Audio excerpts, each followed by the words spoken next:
Gilgit Baltistan assembly के इंतखाबात में तीर का वार। पाकिस्तान पीपल्स पार्टी ने 8 नशिस्तों पर मैदान मार लिया है। 5 आज़ाद उम्मीदवार भी इलेक्शन जीतने में कामयाब हुए हैं। नून लीग ने 3 और MWM ने 1 सीट जीत ली है। 24 में से 17 हल्कों के गैर हतमी गैर सरकारी नताइज आ गए हैं। चिल्लास में नताइज के खिलाफ शदीद एहतजाज जारी है। आज़ाद उम्मीदवार और उनके हामियों ने शदीद नारेबाजी की है। मुजाहिरीन ने DRO ऑफिस में दाखिल होने की कोशिश की, लेकिन पुलिस ने मुंतशिर करने के लिए शेलिंग कर दी है। सूरत हाल पर अपडेट्स के लिए समा के नुमाइंदगान हमारे साथ मौजूद हैं। गिलगित से टिका खान सानी और मंजर शिगरी, जबकि स्कर्दू से इरफान मुसज़ई, गिजर से अब्दुल वाहिद और गांचे से जुल्फ़िकार अली सिद्दीकी हमें अपडेट करेंगे। लेकिन सबसे पहले रुख करेंगे चिल्लास का, जहां उमर याकूब हमारे साथ मौजूद हैं। उमर याकूब, बताइए चिल्लास में क्या सूरत हाल है? वहाँ पर एहतजाज जारी था, क्या अब भी एहतजाज हो रहा है वहाँ पर?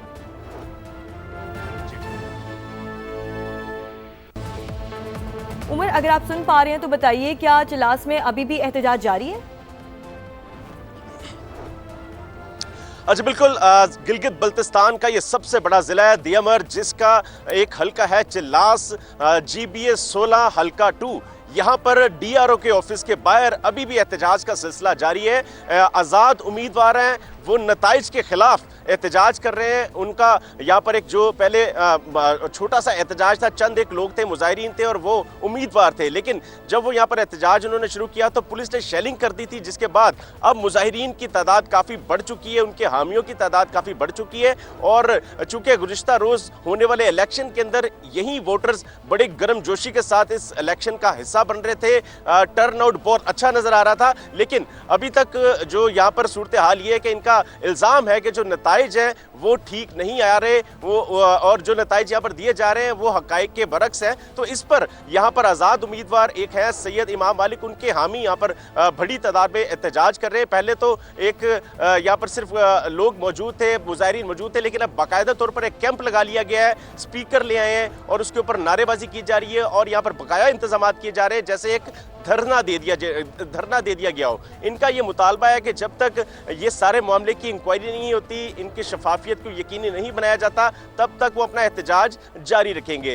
ये गिलगित बल्तिस्तान का जो ज़िला है दियामर, उसके 4 हल्के हैं, GBA 15, GBA 16, GBA 17 और GBA 18। उसका ये दूसरा हल्का है GBA 16, जहाँ पर ये एहतजाज का सिलसिला है। अब अगर बात की जाए पूरे ज़िले के, तो जो डिस्ट्रिक्ट रिटर्निंग ऑफिसर है, जो इस ज़िले के सबसे बड़े ऑफिसर है, जो इस इलेक्शन की मॉनिटरिंग भी कर रहे हैं और इसके जिम्मेदार भी हैं, तो उनकी तरफ से बताया जा रहा है कि अभी रिजल्ट्स की कंपाइलेशन का प्रोसेस जारी है। अभी रिजल्ट्स इकट्ठे किए जा रहे हैं, उनकी गिनती जारी है। उसके बाद जब मुकम्मल हो जाएंगे, फॉर्म 45 तमाम इलाकों से यहाँ पर पहुंच जाएंगे, तो उसके बाद फॉर्म 47 जारी किया जाएगा, जो कि हतमी नतीजा होगा। अभी चूंकि ये गैर सरकारी गैर हतमी नताइज हैं और इस इलाके के अंदर दूर दराज इलाकों में पोलिंग स्टेशन बनाए गए थे, दुश्वार गुजार रास्ते थे, वहां तक पहुंचना मुश्किल था, तो वहां से वापसी का जो सफर है या वापसी का जो मरहला है उसमें ताखीर हो रही है। तो इस वजह से अभी रिजल्ट्स के कंपाइलेशन का प्रोसेस जारी है, जिस पर शकूक व शुबात का इजहार करते हुए ये आज़ाद उम्मीदवार और उनके हामी यहाँ पर एहतजाज कर रहे हैं और अब ये धरना दे के बैठ गए। जब तक इनका कहना है कि जो शफाफियत को यकीनी नहीं बनाया जाता,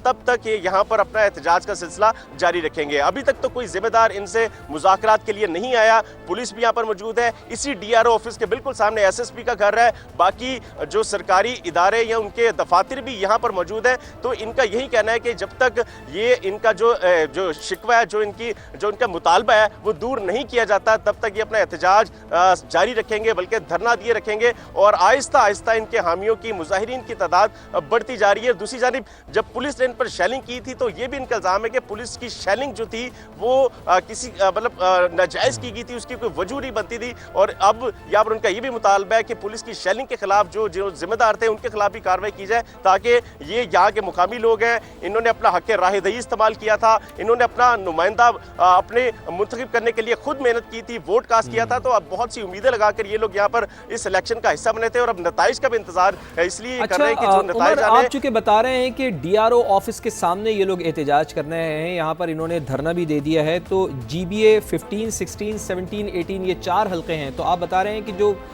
GBA 16 का हल्का है, वहाँ के वोटर्स और वहाँ के जो आज़ाद उम्मीदवार हैं वो यहाँ पर एहतजाज कर रहे हैं, तो और जो दीगर 3 हल्के हैं वहाँ के क्या रिजल्ट्स आ गए हैं और क्या वहाँ पर भी किसी किस्म का कोई एहतजाज हो रहा है या सिर्फ ये एक हल्के का मसला है? देखिए, जो जिले का जो कंसर्न ऑफिसर है उसको डीआरओ कहते हैं, डिस्ट्रिक्ट रिटर्निंग ऑफिसर। उनके अंडर 4 आरओज आते हैं, रिटर्निंग ऑफिसर्स। तो ये डीआरओ का ऑफिस है, यहाँ पर तमाम चारों हलकों के नताइज आने हैं। उसके बाद जो फॉर्म 47 जारी होना है वो यहाँ से जारी होना है। तो अभी तक यहाँ पर गिनती का प्रोसेस मुकम्मल नहीं हो सका। जो फॉर्म 45 है वो यहाँ पर आ रहे हैं और उनको जमा किया जा रहा है। उसके बाद जो नताइज हैं उनको कंपाइल करने के बाद ही वो डिक्लेयर करेंगे, यही डीआरओ का कहना है। तो जो चूंकि एक बड़ा ज़िला है गिलगित बल्तिस्तान का, ये सबसे बड़ा ज़िला है आबादी के लिहाज से भी, वोटर्स के लिहाज से भी। अगर आप कंपेयर करें तो गिलगित बल्तिस्तान के मजीद जो 4 ज़िले हैं उनके वोटर्स, उनकी आबादी की तादाद मिला लें तो सिर्फ एक ये जो ज़िला है दियामर, इसके आबादी और वोटर्स की तादाद के इक्वल बनता है। तो आप इससे अंदाज़ा लगा लें कि ये लेंथी प्रोसेस था। यहाँ पर 173 पोलिंग स्टेशन थे, 1,58,000 से ज़ायद वोटर्स थे, जिसमें जो मर्दों की और ख़वातीन की जो तादाद है वो ऑलमोस्ट इक्वल थी। बस कुछ फ़र्क था, यानी कि मर्दों की तादाद थोड़ी ज़्यादा थी। बड़ी तादाद के अंदर यहाँ पर जो वोटर्स थे उन्होंने कल अपना हक़ राय दही इस्तेमाल किया। तो अब एक आज़ाद उम्मीदवार है, वो ये इल्ज़ाम लगा रहे हैं कि जो नताइज हैं वो उसमें कुछ हेर फेर हो रही है। तो इस नताइज की वजह से, इस इल्ज़ाम की वजह से यहाँ पर उन्होंने अपना एहतजाज रिकॉर्ड करना शुरू किया था। तो साथ ही जब उन्होंने डीआरओ ऑफिस में जाने की कोशिश की तो पुलिस ने उनको बाहर धकेला और बाद में धक्कम पेल के बाद शेलिंग शुरू होगी। शेलिंग के बाद यहाँ पर भगदड़ मच गई थी। और अब सूरत हाल ये है कि पहले तो चंद एक मुजाहिरीन थे, अब एक बड़ी तादाद है मुजाहिरीन की जो यहाँ पर एहतजाज कर रही है। कैंप लग गया है, लाउड स्पीकर ले आए हैं, उसके अंदर नारेबाजी की जा रही है। मुतालबे क्या जो उनका मुतालबा है उसके हवाले से नारेबाजी की जा रही है। और उनका ये कहना है कि जब तक इनके शकूक व शुबहात में एहतजाज जारी है। टिका खान सानी भी हमारे साथ मौजूद हैं। टिका खान सानी, बताइएगा कि गिलगित बल्तिस्तान असम्बली के इंतखाबात में तीर का वार पीपल्स पार्टी ने 8 नशिस्तों पर मैदान मार लिया। ओवरऑल वहाँ पर क्या सूरत हाल है, लोगों का क्या कहना है, क्या लोग मुतमईन हैं? जी बिल्कुल, गिलगित में एक तो सूरत हाल ये है कि 3 यहाँ पे जो हल्के हैं, GBA 1, GBA 2, GBA 3, इसमें पाकिस्तान पीपल्स पार्टी के हिस्से में एक नशिस्त आई है और वो भी गैर हतमी और गैर सरकारी नताइज अभी तक हम आपके सामने ला रहे हैं। और इसके साथ साथ चूँकि आरओ की तरफ से जो बाकायदा तौर पे नताइज जारी किए जाएंगे उसको भी हतमी तस्वर किया जाएगा। ताहम ये नताइज जो हैं ये भी किसी हद तक एक्सेप्टेबल इसलिए हैं कि बड़ा करीब उसके नताइज हैं। और इसके साथ GBA 1 जो है इसमें पाकिस्तान पीपल्स पार्टी के जो यहाँ के प्रेसिडेंट हैं वो उम्मीदवार भी थे और उन्होंने लीड ली है, और अमजद एडवोकेट।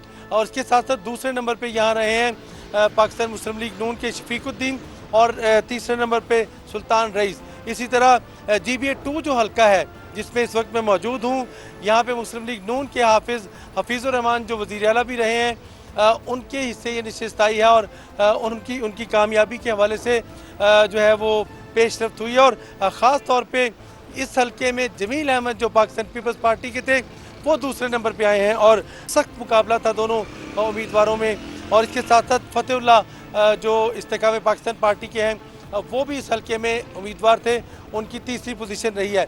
जो अहम हल्का है GBA 3, वो भी वहाँ पे आज़ाद उम्मीदवार हैं जिन्हें एक जमात की हमायत हासिल थी। सैयद सुहेल अब्बास जो है गिलगित की जो 3 नशिस्तें हैं उसमें आपने हमें बताया कि कौन कौन यहाँ पर कामयाब हुआ और पाकिस्तान मुस्लिम लीग नवाज़ ने यहाँ पर एक नशिस्त में कामयाबी हासिल की है। तो टिका खान सानी आप भी हमारे साथ रहिएगा। गज़र चलते हैं जनाब, जहाँ से हमारे नुमाइंदे अब्दुल वाहिद मौजूद हैं। अब्दुल वाहिद, आप बताइएगा कि गज़र में कितनी नशिस्तें थीं, यानी कितने हल्के थे जिन पर पोलिंग हुई और क्या तमाम हल्कों के रिज़ल्ट यहाँ पर आ गए हैं? जी बिल्कुल, देखें मजबूरी तौर पर 3 इंतखाबात पर कल पोलिंग हो गई। शफाफ पोलिंग का इंतजामिया तो कह रही कि शफाफ तरीके से पोलिंग हो गई, पुरअमन तरीके से बिल्कुल पोलिंग का अमल यहाँ पर मुकम्मल हुआ। गैर हतमी गैर सरकारी नताइज कुछ यूँ है कि GBA 19 गेजर 1 के अंदर जो उम्मीदवार कामयाब हुए हैं पीपल्स पार्टी के सैयद जलाल अली शाह हैं। इसके अलावा अगर हल्का 2 गेजर का जो है GBA 20 यहाँ पर हम आते हैं तो पाकिस्तान मुस्लिम लीग नून के अब्दुल जहान है वो कामयाब करार पाए हैं गैर हतमी गैर सरकारी नताइज के मुताबिक। जबकि GBA 21 गेजर 3 की अगर हम बात करते हैं तो वहाँ पर आज़ाद उम्मीदवार है अमान अली आमिर, उन्होंने मैदान मार दिया है गैर सरकारी नताइज के मुताबिक। यहाँ पर मैं आपको ये भी बताता चलूँ कि जो पीपल्स पार्टी के उम्मीदवार हैं GBA-20 के के नज़ीर अहमद, जो स्पीकर भी हैं, उन्होंने अभी एक एहतजाज की कॉल भी दे दी है। मुबैना धांधली का उन्होंने इल्जाम लगाया है और वो अपने हामियों के साथ थोड़ी देर में DRO ऑफिस के बाहर आएंगे और एहतजाज करेंगे। उन्होंने ये एहतजाज की कॉल दे दी है। जी ठीक है, आप हमारे साथ ही मौजूद रहिएगा अब्दुल वाहिद। हम जुल्फ़िकार अली सिद्दीकी की जानिब बढ़ेंगे जो गांचे में मौजूद हैं। जुल्फ़िकार सिद्दीकी साहब, बताइए कि गांचे में कितने हलके हैं और रिज़ल्ट्स आना तो कल ही शुरू हो गए थे, क्या रिज़ल्ट्स कंपाइल हुए अब तक? आज बिल्कुल ज़िला गांची में 3 इंतखाबी हल्के मौजूद थे। यहाँ के जो रिज़ल्ट है वो रात 12 से पहले ही आ चुके हैं। रिज़ल्ट के मुताबिक ज़िला गांची के अवाम ने 2 आज़ाद उम्मीदवारों को असम्बली भेजने का फैसला किया है, जबकि एक पाकिस्तान मुस्लिम यूनियन के कैंडिडेट है GBA-22 गांची हल्का नंबर 1 से मोहम्मद इब्राहिम सनाई ने पीपल्स पार्टी के जो उम्मीदवार को हराकर इसमें पहली पोजीशन हासिल किया है। अगर हम GBA-24 की बात करें, वहाँ पर engineer Mohammad Ismail Pakistan Peoples Party के उम्मीदवार थे, उनको और शक्ल देकर आज़ाद उम्मीदवार डॉक्टर असद शफीक इस वक्त फातह करार दिए गए हैं। और इस वक्त जहाँ पे मैं मौजूद हूँ ये GBA-23 गांची हल्का नंबर 2 का हल्का है और यहाँ पर मैं जिस उम्मीदवार के कैंप में मौजूद हूँ विनर है हाजी अनवर अली, जिन्होंने तकरीबन पूरे गिलगित बल्तिस्तान में जो लीड है वो सबसे ज़्यादा लीड लिए है। तकरीबन 8000 का लीड उन्होंने हासिल करके जो एक कारनामा अंजाम दिया है और उन्होंने जो जीत हासिल कर ली। उनके मद्दे मुकाबिल में आज़ाद उम्मीदवार हाजी अब्दुल हमीद थे, उन्होंने तकरीबन 4000 वोट हासिल कर लिए हैं। तकरीबन जो लीड ठीक है।